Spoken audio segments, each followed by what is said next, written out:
Hello, in this video we want to show you how to check your information like name or any other information you would like to know about your Grundig DSB 980.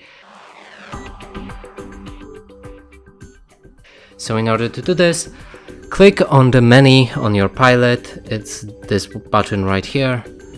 Navigate to your system settings. Then move to the info right here, open it, and now you can see some information like SW number, Spotify version, radio ID, and etc.